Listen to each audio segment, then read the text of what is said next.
하나님 말씀 보겠습니다. 에베소서 2장 19절에서 22절 말씀입니다. 에베소서 2장 19절에서 22절.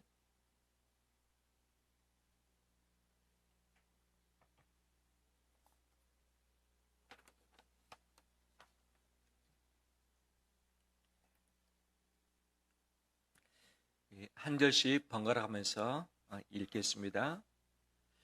그러므로 이제부터 너희는 외인도 아니요 나그네도 아니요 오직 성도들과 동일한 시민이요 하나님의 권속이라.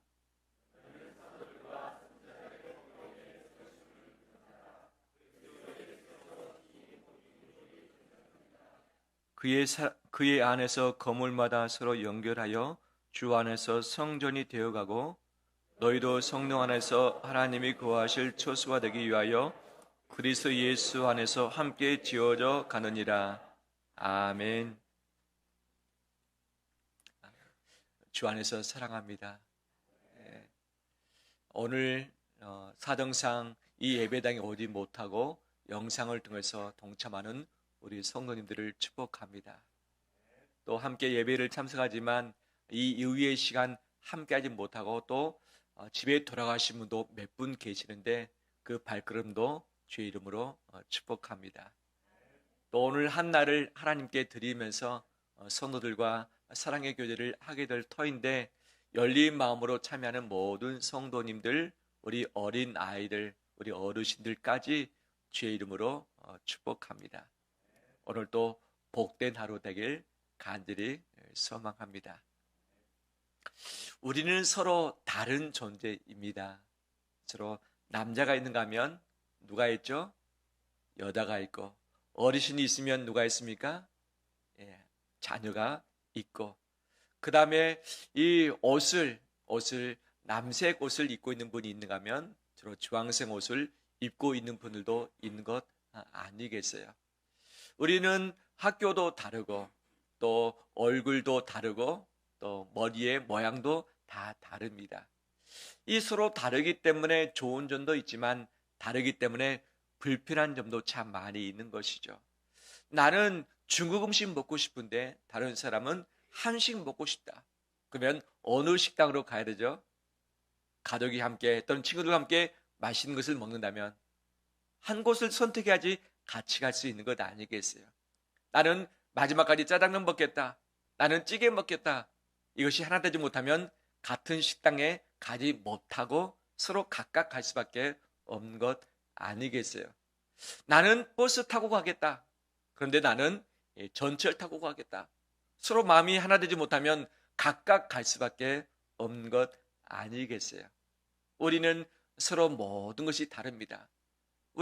저 잠옷실에 새 쌍둥이가 있지만 서로 똑같지는 않습니다. 제가 이 다은이 다의 얼굴을 아직도 분간을 잘 못합니다. 몇 번씩 하고 좀 분간을 하려고 했는데 안 돼요. 부모님은 잘 알 수 있겠죠. 쌍둥이를 할지라도 서로 다른 것이 분명히 있고 성격도 다른 것 아니겠어요. 근데 다르기 때문에 좋은 것도 있지만 불편함이 참 많이 있습니다. 속도가 다르고 방향이 다르고 온도가 다르기 때문에 같이 있는 것 자체가 어려움도 생기고 갈등도 생기고 이 마음에 상처도 발생할 수 있는 것이죠. 이것들을 어떻게 우리가 하나로 모아갈 수 있겠는가? 이것이 우리의 과제이지 않겠어요? 우리가 건물 내에 있는 예배당에서 예배를 드리고 있습니다. 이 골드 프라자, 이 건물이 여러 많은 자재를 가지고 구성이 됐잖아요. 철제도 들어갔습니다. 시멘트도 들어갔습니다. 유리도 들어갔습니다. 그다음에 여러 가지 인테리어 자재를 다 들어간 것 아니겠어요? 서로 다릅니다. 하지만 이것이 하나로 붙어 있기 때문에 건물이 되었고 이 건물 안에서 우리가 예배를 드릴 수 있는 것 아니겠어요?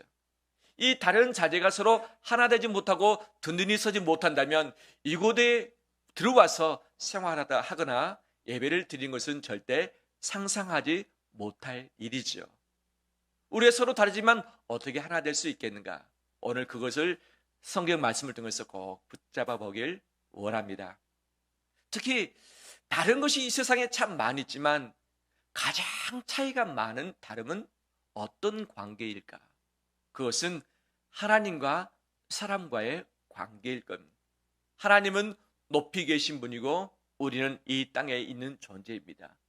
하나님은 전지하신 분입니다. 모든 것을 아십니다. 하지만 우리는 모든 것을 알지 못합니다. 하나님은 전능하십니다. 모든 것을 행할 수 있는 능력이 있으시죠. 하지만 우리는 전능하지 못합니다. 하나님은 무소부재하십니다. 없는 것이 없이 모든 세상의 우주에 가득 계시는 것이죠. 하지만 우리는 유한한 존재이기 때문에 시간과 장소에 국한돼서 존재할 수밖에 없습니다. 이런 차이가 있지만 더 가장 큰 차이는 무엇인가? 거룩과 죄의 차이인 것이죠. 죄가 없이 거룩하신 하나님, 이 땅에 있는 우리가 죄로 말미암아 더럽힌 자신, 이 거룩과 죄는 절대 하나 될 수 없는 상황인 것이죠. 하나님은 이 차이를 줄이기 위해서 마음을 많이 쓰셨습니다. 그런데 전혀 다르지만 어떻게 연결될 수 있겠는가? 연결고리를 하나님은 이렇게 사용을 하셨습니다. 하나님의 아들인 예수 그리스도를 이 땅에 보내신 것이죠. 우리의 죄 때문에 하나님과 한 몸 될 수 없고 화평할 수 없었습니다. 이 죄의 문제를 풀어야만, 씻어야만 서로 하나 될 수 있는 것 아니겠어요? 그래서 예수님은 우리의 모든 죄를 씻어주기 위해서 십자가에서 대신 못 박힘으로 인해서 우리의 죄를 용서해 주셨습니다. 이것을 믿으시죠? 믿으시면 우리 어린아이들도 아멘, 아멘. 감사합니다. 우리의 죄는 절대 사람의 노력으로 씻을 수 없습니다. 해결할 수 없습니다. 우리의 죄는 피로서만 용서받을 수 있다고 하나님이 정해놓으셨기 때문에 하나님의 아들 예수 그리스도의 피로 말미암아 우리의 모든 죄를 다 씻어주시고 제거해 주셨습니다. 이로 말미암아 하나님과 우리는 서로 한 몸을 이룰 수 있게 되었고 화평을 이루게 되었던 것이죠. 성전에 가면 그 안에 지성소와 성소 사이에 있는 휘막이 있습니다. 휘장이 있죠. 그런데 예수님이 십자가에서 죽으실 때에 몸이 찢기심으로 인해서 그 휘장을 다 찢어 놓으셨던 것이죠. 거룩하신 하나님과 죄인된 사람이 서로 하나 될 수 있도록 그 화평함을 위해서 예수님이 십자가에서 희생을 해 주신 것이죠. 그 예수 그리스도의 희생 때문에 하나님과 우리가 화평케 되었습니다. 한 몸이 되었습니다. 하나님과 우리가 서로 같이 할 수 없는 죄인 인연이었는데 바로 하나님의 자녀로 우리를 삼으셨던 것이죠. 그래서 우리는 죄인에서 의인으로 바뀌었고 이방인에서 하나님의 아들과 딸로 우리 신분이 바뀌었습니다. 누구 때문에? 예수님 때문에. 예수님이 십자가에서 죽으심으로 모든 죄를 용서하셨기 때문에 새로운 관계, 새로운 신분이 우리 가운데 탄생하게 되었던 것이죠. 바로 하나님과 화평케 되었는데 오늘 또 아까 회개함으로 내 모든 죄가 다 용서받았음을 믿습니다. 하나님과 화평을 계속 유지하는 것은 회개밖에 없는 것이고 또한 예배밖에 없습니다. 다른 길이 없습니다. 하나님과 우리가 한 몸을 이루기 위해서 화평을 이루기 위해서 회개함으로 예배드림으로 늘 주님과 같이 하는 우리 되길 주의 이름으로 축원합니다. 두 번째, 유대인은 특별한 선민 사상을 가지고 있었습니다. 선민 사상은 뭐냐? 우리는 하나님께 선택된 백성이다. 왜냐하면 아브라함을 선택하시고 그 후손을 하나님이 구별하셨다고 말씀하셨죠. 그래서 선민들만 구원받을 수 있다. 하나님의 백성이다. 하나님 나라의 시민이다라는 생각이 강하게 있었습니다. 그러면 유대인 말고 다른 사람, 그때 당시는 헬라인입니다. 헬라 시대였기 때문에 헬라인은 하나님의 선택한 백성이 아니다. 그들은 이방인이다. 그들은 죽을 수밖에 없는 존재다. 그들은 하나님께 심판받을 자다. 그렇게 해서 유대인은 이 헬라인들과 서로 친하지 않았습니다. 너희는 우리와 달라. 우리와 차이가 있어. 우리는 하나님의 백성 구원받을 사람이야. 너희들은 구원받지 못하고 심판받을 사람이야. 너희들은 죄인이야. 깨끗이 못해. 그래서 절대 하나 되지 아니했던 것이죠. 그런데 하나님께서는 하나님과 우리 사이에 서로 하나됨을 허락하셨을 뿐만 아니라 이방인과 유대인도 서로 한 몸을 이룰 수 있도록 허락을 하신 것이죠. 오늘 가족끼리 교회에 오신 분 한번 손 들어 보실래요? 나는 엄마 아빠와 같이 교회에 왔다. 우리 어린이들 같이 온, 감사합니다. 오늘 너무 잘하세요. 오늘 사정상 함께하지 못한 우리 식구들은 나중 기회에 함께하길 간절히 원합니다. 근데 가족은 어떻게 가족이죠? 가족은 어떻게 가족입니까? 엄마 아빠를 통해서 태어났을 때 이미 가족인 거죠. 즉 엄마 아빠의 피를 이어받은 사람만 가족인 것 아니겠어요? 그렇죠? 핏줄이 같아야지 서로 가족인 것이죠. 핏줄이 다르지만 가족 될 수 있는 방법이 있나요? 두 가지가 있죠. 서로 부부끼리 본래 핏줄이 같지 않습니다. 그런데 무엇을 통해서 부부가 가족이 되는 거죠? 결혼식을 통해서. 결혼식 때 무엇을 합니까? 서약을 하는 거죠. 서로의 계약, 약속, 언약으로 인해서 가족이 되는 것이죠. 또 가족 될 수 있는 또 다른 이유가 한 가지 더 있습니다. 그것이 무엇일까요? 부모님이 낳지 않았지만 내 자녀 삼는 것을 뭐라 그러죠? 입양이라고 하는 거죠. 입양. 본래 내가 낳은 자식 아니지만 내가 합법적인 법에 의해서 내가 입양을 하겠다. 이것을 정부에서 허락하면 아들, 딸이 되는 것 맞지요. 그래서 가족됨은 핏줄을 통해서, 그 다음에 언약을 통해서, 약속을 통해서, 그 다음에 입양을 통해서 가능한 것이죠. 이것 외에 다른 방법에 가정되는 것은 있을 수 없는 일이죠. 그런데 우리나라에서 동성애를 찬성하는 또는 국회의원들이 이것 외에 다른 것으로 가독되려고 하는 이 부분들이 있는데 이것은 성경에 맞지 않고 윤리적으로 합당하지 않다라고 우리가 지금 이야기를 하고 있지요. 그러면 유대인과 이방인인 헬라인은 서로 가족이 아니었습니다. 서로 남남이었습니다. 그런데 어떻게 하나님은 이들을 가족되게 하셨는가? 예수 그리스도의 피로 가족되게 하셨습니다. 실제 육체적인 피가 아닌 예수 그리스도의 그 거룩하신 피를 십자가에서 흘리심으로 예수 그리스도를 믿는 모든 사람은 우리의 몸에 예수님의 피가 흐르도록 되어 있는 것이죠. 나도 예수님의 피를 받았고 너도 예수님의 피를 받았습니다. 그러면 서로 예수님의 피를 나누는 사람이면 무엇이 됩니까? 가족이 되는, 같은 핏줄이니까. 뿐만 아니라 우리는 하나님과 서로 피가 통하지 않는 가족입니다. 통하지 않는 그런 관계입니다. 그런데 하나님은 우리를 하나님의 자녀 삼으시기로 작정하시고 우리를 하나님의 가족으로 입양을 해주셨습니다. 입양. 그래서 하나님이 우리의 영적인 아버지가 됩니다. 이해되시죠? 믿으시죠? 바로 예수 그리스도의 피로 말미암아 하나님의 입양으로 말미암아 우리는 하나님 안에서 가족이 되었습니다. 한번 따라서 합니다. 하나님의 가족. 하나님의 가족. 누구 때문인가? 오직 예수님 때문이다. 그분이 십자가에서 피를 흘리심으로 죄를 용서하시고 하나님과 화평케 하셨습니다. 예수님이 피를 나누심으로 말미암아서 그 피를 믿는 모든 사람이 예수님 안에서 한 가족이 되었던 것이죠. 그래서 유대인만 구원받는 것이 아니라 헬라인도 구원받을 수 있고 온 세상 열방 누구든지 예수 그리스도를 믿는 모든 자는 서로 하나님의 가족입니다.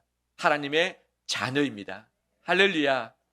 이것을 꼭 붙들고 나가는 우리 되길 원합니다. 마지막 세 번째. 그러면 왜 하나님은 우리를 화평케 하시고 자녀 삼으시고 서로 이방인이었는데 서로 가족되게 하셨는가? 그 이유가 필요한 것 아니겠어요? 왜 가족되게 하셨을까? 혹시 아시는 분 있을까요? 왜 가족되게 하셨을까? 나를 위해서? 이것도 맞는 답이죠. 하나님을 위해서? 그것도 맞는 답이죠. 너를 위해서? 이것도 맞는 답이죠. 그런데 오늘 본문에 읽었던 본문을 보면 한 가지를 말씀합니다. 따라서 합니다. 하나님의 성전. 하나님의 성전. 이것을 위해서 가족되게 하셨다는 것이죠. 아까 우리 건물 골드 프라자의 여러 가지 많은 자재로 이루어졌다고 이야기를 했잖아요. 이게 서로 딱 붙어 있고 서로 연결되어 있기 때문에 건물이 됐고, 이 건물 안에 누가 거주합니까? 우리가 거주하는 것 아니겠어요? 우리가 서로 다 다릅니다. 성별이 다르고 나이가 다르고 우리 성향이 다르고 성격도 다 다릅니다. 하지만 우리가 예수 그리스도 피 안에서 가족이 됐습니다. 우리가 서로 건물이 된 거죠. 하나님의 성전, 하나님이 거하시는 집이 됐다라고 말씀해 주고 있습니다. 이것을 믿으시죠? 바로 하나님의 집이 되기 위해서 우리를 하나님의 성전 삼으셨다 말씀하고 있습니다. 나를 위한 것도 있지만 결국은 하나님이 우리 가운데 임재하시기 위해서, 우리 가운데서 영광 받으시기 위해서 우리를 하나님의 성전 되게 하셨던 것이죠. 예수 그리스도 안에서 이 하나님의 가족으로서 하나님의 성전을 이루어가는데 이것을 이루라라고 말씀하신 것이죠. 서로 다르지만 예수 그리스도 안에서 서로 한 몸 한 마음 되어지고 서로 꼭 붙들어줌으로 인해서 하나님이 거하실 수 있는 처소 성전을 계속해서 이루어가는 우리 되시길 주의 이름으로 축원합니다. 그런데 살다 보면 서로 마음이 맞지 않을 때가 있어요. 서로 멀어질 때가 있어요. 서로 등 돌리고 싶을 때가 분명 있어요, 없어요? 나는 형제끼리 안 싸워봤다. 나는 엄마 아빠하고 싸워본 적 없다. 예, 그렇죠. 딱 2명 손들었어요. 너무 착한 어린이네. 우리는 살다 보면 서로 다르기 때문에, 특히 의견이 다르기 때문에 서로 갈등이 발생할 수밖에 없어요. 하나님과 갈등, 사람과의 갈등, 이것을 위해서 두 단어를 꼭 같이 붙들어야 돼요. 이 두 단어가 무엇인가? 따라서 합니다. 첫 번째, 용서. 두 번째, 용납. 그래. 용서는 죄에 대해서 내가 그것을 씻어주는 거예요. 하나님이 우리의 죄를 예수님 때문에 용서해 주셨어요. 내 죄를 씻어주셨어요. 나도 사람이 나에게 지은 죄가 있어요, 없어요? 잘못이 있어요, 없어요? 있습니다. 내가 용서받은 것처럼 나도 예수님의 피 때문에, 예수님의 사랑 때문에 상대방의 죄와 허물을 용서해 주는 거예요. 용서해 주는 거예요. 할 수 있겠습니까? 할 수 있겠습니까? 용서는 결단입니다. 절대 되어지는 것이 아니에요. 내가 용서를 결단하면 그때부터 가능한 것이죠. 두 번째 단어는 뭐라 했어요? 용서하고 용납이죠. 용납은 서로 다름을 인정해 주는 것이죠. 서로 속도가 다릅니다. 방향이 다릅니다. 온도가 다릅니다. 성격이 다릅니다. 성별이 다릅니다. 능력이 다릅니다. 가치관이 다릅니다. 그런데 서로 다른 것만 생각하면 한 몸을 이룰 수가 없어요. 가족이 될 수가 없어요. 어떻게 가족을 이룰 수 있겠는가? 어떻게 한 몸을 이룰 수 있겠는가? 서로 다른 것을 용납해 버리는 것이 필수적인 것이죠. 용납은 뭐냐? 다르지만 내가 그냥 붙어 있겠다. 다르지만 붙어 있겠다. 어떻게? 그 사람을 인정함으로. 생각이 다른 것을 용납해주고, 성별이 다른 것을 인정해주고, 내가 맞춰가는 것, 온도를 맞춰주는 것, 이것이 바로 용납인데, 이것을 통해서만 화평과 화목을 이룰 수 있습니다. 가족 될 수 있고 하나님의 성전을 이룰 수 있습니다. 오늘 한마음 축제입니다. 예수 그리스도 안에서 우리는 한 가족입니다. 하나님의 가족입니다. 서로 용서하고 용납하고 사랑 안에서 붙들어주면서 한 몸을 이루감으로 하나님의 임재가 가득한 하나님의 성전 되는 우리 준매길 교회 모든 식구 되시길 주의 이름으로 축원합니다.